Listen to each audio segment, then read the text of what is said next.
को समझाया गया है कि मनुष्य की आत्माएं जब शरीर लेती हैं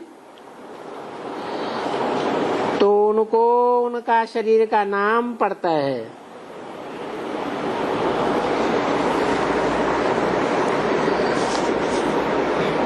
पीछे क्या होता है? शरीर छोड़ा, दूसरा शरीर लिया तो दूसरे शरीर का नाम पड़ा, फिर तीसरा शरीर लिया तो तीसरे का नाम पड़ा। ऐसे भिन्न भिन्न नाम हर एक जन्म में मिलते हैं।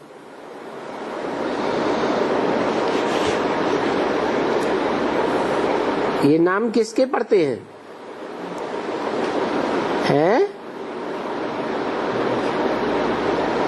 शरीर के नाम पड़ते हैं भिन्न भिन्न, या आत्मा के भिन्न भिन्न नाम पड़ते हैं? शरीर बदलते हैं तो नाम भी बदलते हैं, आत्मा तो वो ही रहती है। कहते हैं मेरे शरीर का नाम बदलता है। ये तो बच्चों को समझाया गया है। परम पिता परमात्मा शिव घड़ी घड़ी शरीर नहीं बदलते हैं।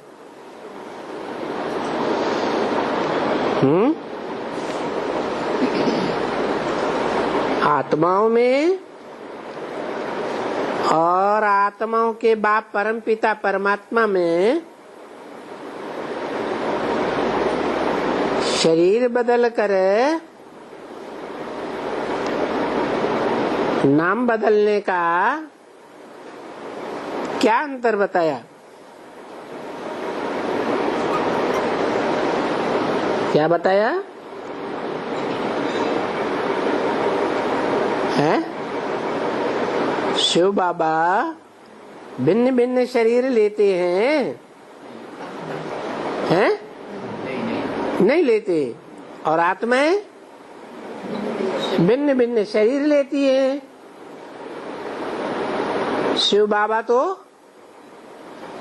एक ही मुकर्रर रथ में आते हैं कि बदलते हैं, हैं?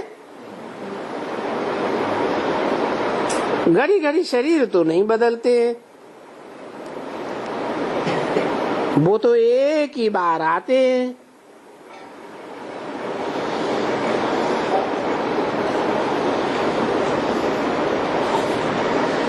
एक ही बार आते हैं। माना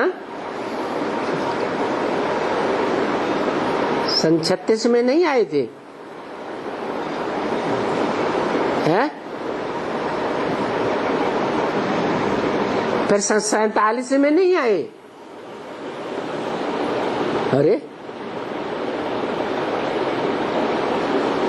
फिर 76 में नहीं आए। अरे हैं? कल्प में एक बार आते हैं। कल्प में एक बार तो आते हैं। यहाँ शरीरों की बात हो रही है। कल्प में भिन्न भिन्न शरीर लेते हैं या नहीं लेते हैं? एक ही बार तो आते हैं, लेकिन भिन्न भिन्न शरीर लेकर के उनके भिन्न भिन्न नाम पढ़ते हैं या नहीं पढ़ते हैं?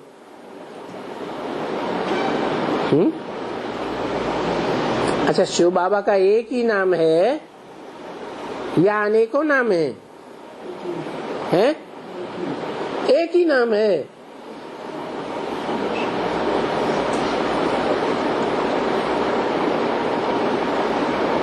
उनके काम के आधार पर नाम भक्ति मार्ग में बदले हुए नहीं है, हैं? नाम तो कितने ढेर के ढेर है। आते तो वो एक ही बार हैं, जिसको ही पतित पावन कहा जाता है। बताओ वो कौन सा बार है जिसको पतित पावन कहा जाता है?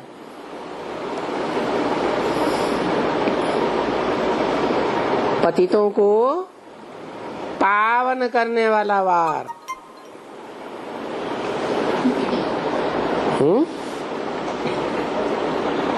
वो एक ही बार कौन सा है? सन 36 है, सन 47 है, सन 76 है कि क्या है? हैं? 2000? हाँ, ये तो बात है। अभी कोई कहेगा सन 36 में कि हम पतित से पावन बन गए? 47 में कोई कहेगा? 47 में कोई साबित होता है कि पतित से पावन बना है? और 76 में कोई कहने का साहस रखा कि मैं पतित से पावन बन गया है? अच्छा, जिस मुकर्रर रथ में भी आते हैं तो वो ये कहने का साहस रखे कि मैं पतित से पावन बन गया? नहीं रख सकता। क्यों? क्योंकि पतित से पावन बनने के लिए भी पुरुषार्थ करना पड़ता है या नहीं करना पड़ता है? पुरुषार्थ करना पड़ता है। अब रही बात,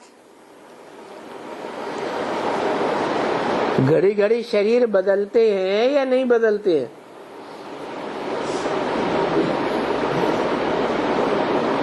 मनुष्य आत्माएं तो ज्यादा से ज्यादा एक कल्प में 84 शरीर बदल देती है।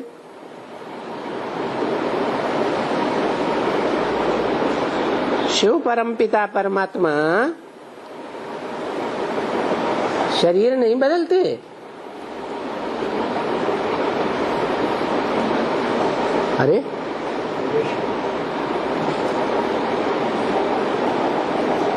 36 में, 47 में, 76 में या भविष्य में आने वाले 40 वर्ष पूरे होने वाले टाइम पर शरीर बदलते हैं या नहीं बदलते हैं? बदलते हैं। अभी तो कहा मैं घड़ी घड़ी शरीर तो नहीं बदलता हूँ।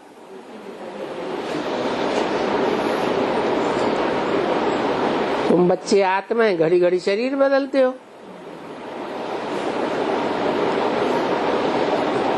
तो सन 36 में भी जिस शरीर में आया वो शरीर बाद में लोप हो गया क्या? रहता है या नहीं रहता है? हैं? नहीं रहता। अच्छा, शरीर एक प्रकार का होता है या 2 प्रकार के?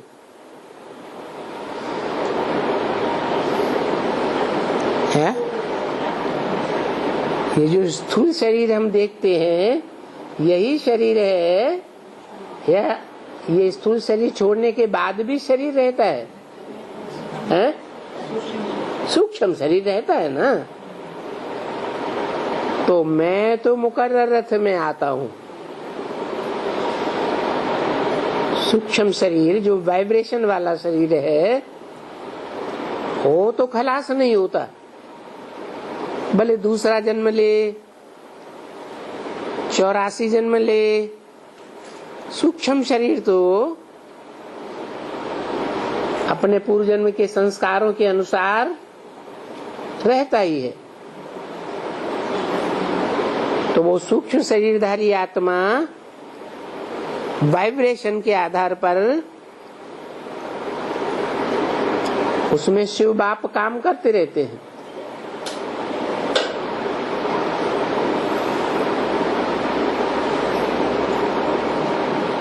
छत्तीस में भी आए, ज्ञान का बीज डाला। जो ज्ञान का बीज डाला वो भी तो एक वाइब्रेशन है।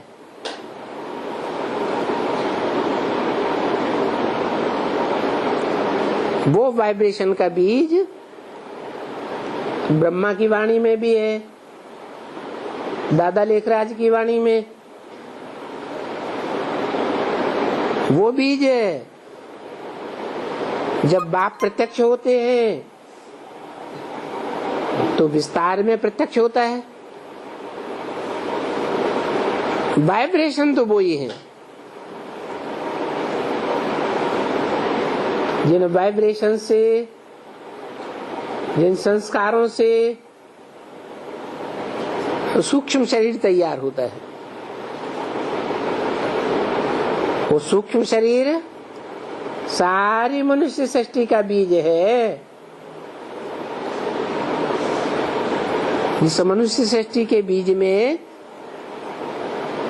परमपिता शिव संगम युग में प्रवेश करते हैं।